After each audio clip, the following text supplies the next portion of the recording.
السلام علیکم ورحمۃ اللہ وبرکاتہ۔ آج کے سبق میں ہم تختی نمبر 3 کو پڑھنا سیکھیں گے۔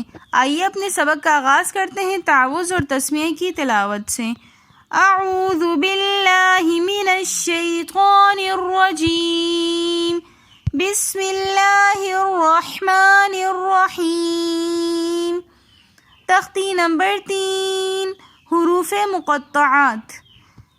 الف لام میم۔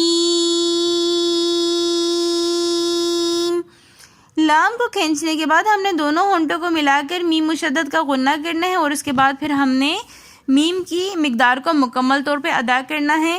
الف لام میم۔ ہم یہاں پر ڈائریکٹ الف لام میم نہیں پڑھ رہے ہیں، بلکہ لام کی مقدار کو مکمل کرنے کے بعد ہم نے اپنے دونوں ہونٹوں کو بند کیا، میم مشدد پر غنہ کیا، اور اس کے بعد پھر ہم نے میم کو مکمل طور پہ کھینچ کر ادا کیا۔ الف لام میم صاد۔ صاد کی ادائیگی میں منہ کو کھول کے پڑھنا ہے، ہونٹوں کو پھیلانا بھی نہیں ہے، ہونٹوں کو گول بھی نہیں کرنا۔ جب تک ہم منہ کو کھولیں گے نہیں تو صاد کی پراپر طور پہ ادائیگی نہیں آئے گی، اور جس کی وجہ سے ایسے لگے گا کہ آپ صاد غلط پڑھ رہے ہیں۔ اس لیے صاد کو پڑھتے وقت منہ کو کھول کے پڑھنا ہے۔ الف لام میم صاد۔ الف لام را۔ الف لام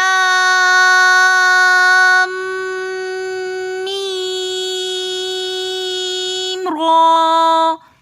کاف ہا یا عین صاد۔ عین کے اوپر مد کی مقدار کو مکمل کرنے کے بعد ہم نے غنہ کرنا ہے، اور پھر صاد کو ہم نے کھینچ کر ادا کرنا ہے۔ آپ غور کیجیے گا، میں نے پڑھا کاف ہا یا عین، پھر صاد کو میں نے کھینچ کر پڑھا۔ اکثر لوگ کاف ہا یا عین صاد میں عین کے بعد غنہ نہیں کرتے اور ڈائریکٹ صاد پڑھ لیتے ہیں، تو یہ قواعد کے خلاف ہیں۔ کاف ہا یا عین صاد۔ طہ طاسین میم۔ یہاں پر ہم نے طا سین میم پڑھا، سین میم نہیں پڑھا، بلکہ سین یا میم سیم، اور پھر ہم نے میم پڑھا۔ دوبارہ ریپیٹ کر لیتے ہیں۔ طاسین میم،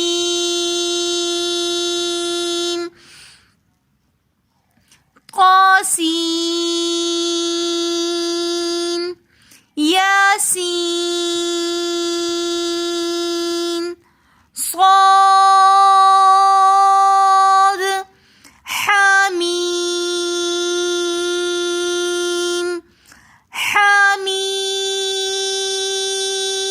عین سین قاف۔ یہاں پر ہم نے عین کی مد کی مقدار کو مکمل کرنے کے بعد غنہ کرنا ہے، پھر سین کے اوپر بھی مد کی مقدار کے مکمل کرنے کے بعد غنہ کرنا ہے، پھر اس کے بعد ہم نے قاف کی مد کی مقدار کو مکمل کرنا ہے۔ دوبارہ ریپیٹ کر لیتے ہیں۔ حامیم، عین سین قاف، قاف نون۔ اگر آپ کو ہماری آج کی ویڈیو پسند آئی ہو تو ویڈیو کو like, comment, share and subscribe ضرور کیجیے گا۔ ملتے ہیں نیکسٹ ویڈیو میں، تب تک کے لیے اللہ حافظ۔